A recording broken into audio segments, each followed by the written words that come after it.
Bonjour à tous, c'est Hugo, j'espère que vous allez bien. Aujourd'hui, une nouvelle vidéo où je vous parle d'un indicateur que trop peu de monde utilise en ICT-SMC. Je le vois pas sur vos graphiques, ou alors si je le vois, utilisé de la mauvaise manière ou juste sur le graphique parce que j'ai déjà fait des vidéos dessus à l'époque.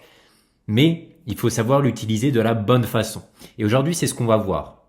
Par exemple, ici, regardez, sans cet indicateur, on est un petit peu perdu. On se dit ici, on a pris la liquidité. Bon, ici, on a quand même un magnifique busy, mais on est dans une conso qui nous disait, ok, est-ce que le marché va aller à la hausse, à la baisse, je sais pas trop, est-ce qu'on va retourner ici en bas, est-ce qu'on va aller à la hausse? Eh bien, le fait de mettre cet indicateur sur son graphique va me mettre directement dans la bonne direction.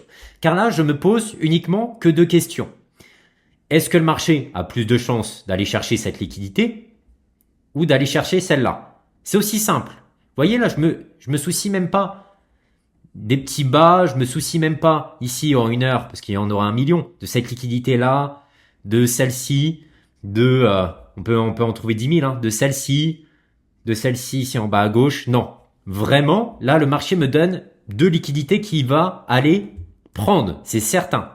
Mais du coup, est-ce que d'après vous, le marché a plus de chances d'aller prendre la liquidité du nord ou la liquidité du sud? Déjà, laquelle est la plus proche? Eh bien, la buy side. Regardez ici. On a juste ce mouvement à faire là, que là, on a un mouvement énorme à faire. Et deuxièmement, surtout, ça vous permet de vous mettre dans la bonne direction au niveau des piliers arrêts. Car là, qu'est-ce qu'on fait au final en tout dernier? Regardez, on vient toucher ici un fair value gap qu'on rejette. Et là, j'ai même ma zone de breaker qui sert de blocage. Hop. Pourquoi ici j'ai un breaker block? Vous allez me dire? Parce que ici, on prend la liquidité. C'est vraiment de très peu, mais on prend la liquidité. Comment je le sais directement? Parce que j'ai étudié le graphique, mais surtout regardez ici, pour ceux qui ne savent pas ici, en haut à gauche là, ici vous avez les valeurs. Donc là, 97.332 pour le L, ici là le L qui veut dire low en anglais, et là celui-ci, 97.625. Donc c'est allé plus bas, donc on a pris la liquidité, ce qui a lancé toute cette fameuse expansion. Donc ça prouve bien qu'ici, il y a eu une prise de liquidité. Et donc là, qu'est-ce qu'on fait en dernier? On vient tout simplement retoucher ici le fair value gap plus les breakers. Et là, le marché, il a deux targets, deux énormes liquidités. Et c'est en ça que l'indicateur va nous aider à repérer les plus grosses zones de liquidité sur son graphique. C'est soit je vais aller à la hausse, prendre PMH. Ça veut dire quoi PMH? Previous Monthly High. Je vous rappelle que tout est en anglais. C'est pas moi qui force ça. C'est le trading ICT-SMC, même le trading en général. Et PML en bas, ici là, c'est Previous Monthly Low. Donc pour ceux qui ne parlent pas anglais, ça veut dire quoi? Ça veut dire tout simplement le haut du mois précédent, au mois précédent, et le bas du mois précédent.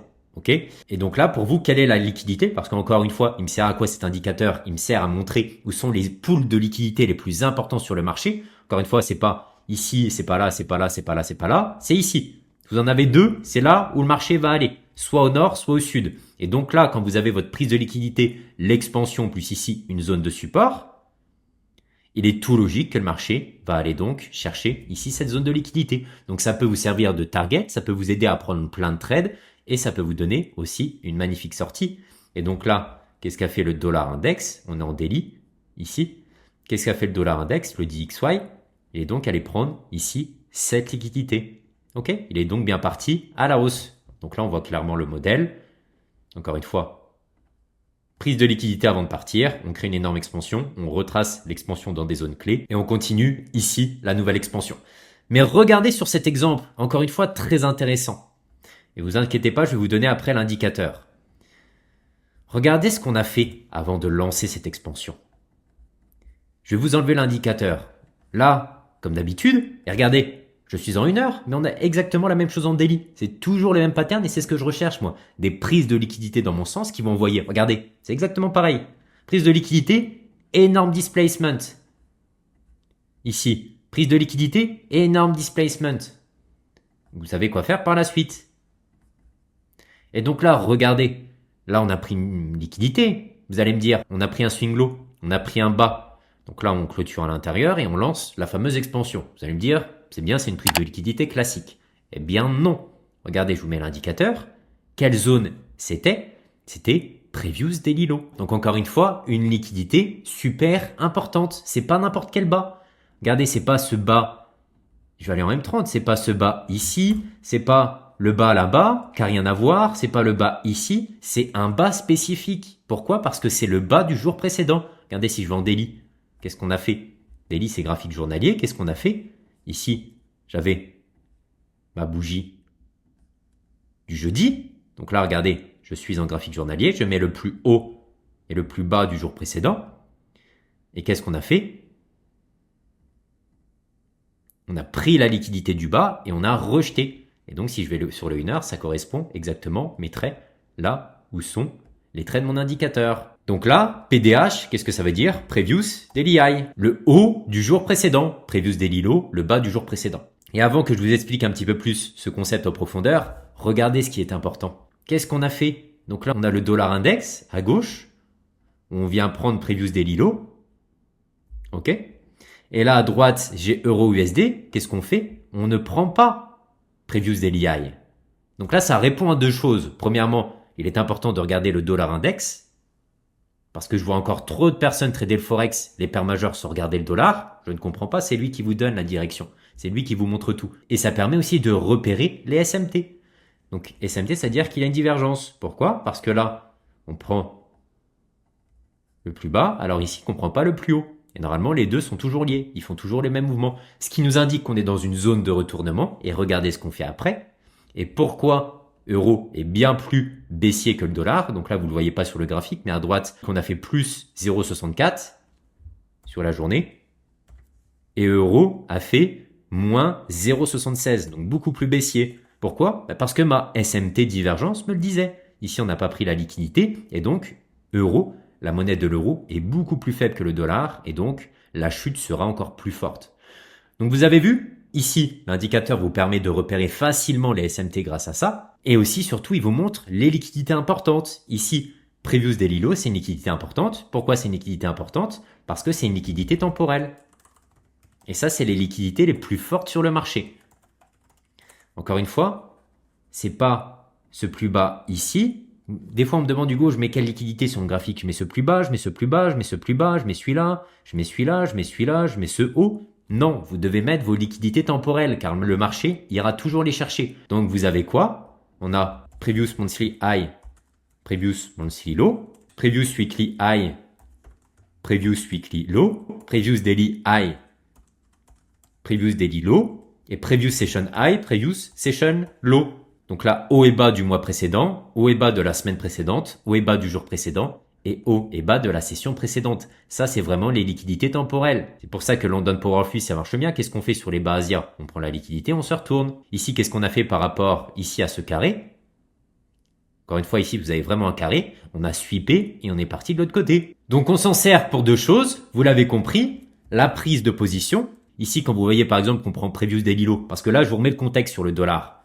Au final, ici, on avait remarqué nos deux grosses liquidités. Previous Monthly High, Previous Monthly Low, je vous rappelle. OK? Et on avait deux choix. Soit que le marché aille à la hausse ou soit à la baisse. Donc déjà, ça nous donne la direction. Et deuxièmement, ça nous permet de prendre position. Donc là, dans tout le contexte que je vous ai dit au début de la vidéo, on avait beaucoup plus de chances d'aller à la hausse. Et là, quand le marché vient nous créer une prise de liquidité du Previous Daily Low avec une SMT avec euro, ça confirme encore le biais directionnel. Ici, c'est la prise de position. Ici, c'est tout simplement pour le biais. Regardez ce qu'on a fait sur le DAX et encore une fois, je suis en direct. C'était la journée de vendredi. Ici, qu'est-ce qu'on vient sweep? C'est pas une liquidité au hasard. C'est pour ça que ça marche bien. Vous voyez, c'est pas le haut ici, c'est pas le haut ici. Là, on vient sweep quoi? Previous Daily High. Et on se retourne. C'est des liquidités super importantes aux yeux du marché. Donc là, ça nous permet d'avoir un biais sur la journée et surtout de savoir où quitter. Vous quitterez ici à Previous Daily Low. Là, encore une fois, on est un petit peu perdu, on comprend pas trop le graphique, on a des prises de liquidité à gauche à droite, on sait pas quoi faire. Là, c'est vraiment pas beau. Regardez, je vais mettre l'indicateur et ça va nous faciliter clairement le travail. Hop, on a deux ranges. Ici, qu'est-ce qu'on fait? On sweep la liquidité. Previous Weekly Low. Donc là, derrière, vous aurez plus de chances d'une expansion haussière. Ok? Donc là, c'est vraiment les grosses liquidités du marché. C'est les liquidités importantes, c'est les liquidités temporelles. Donc pour l'indicateur, ce que vous allez faire, c'est taper Previous Day. Et là, je l'ai directement. C'est de SBTNC. Donc Previous Day, Week, Highs and Low. Vous cliquez. Et là, regardez, c'est exactement ça.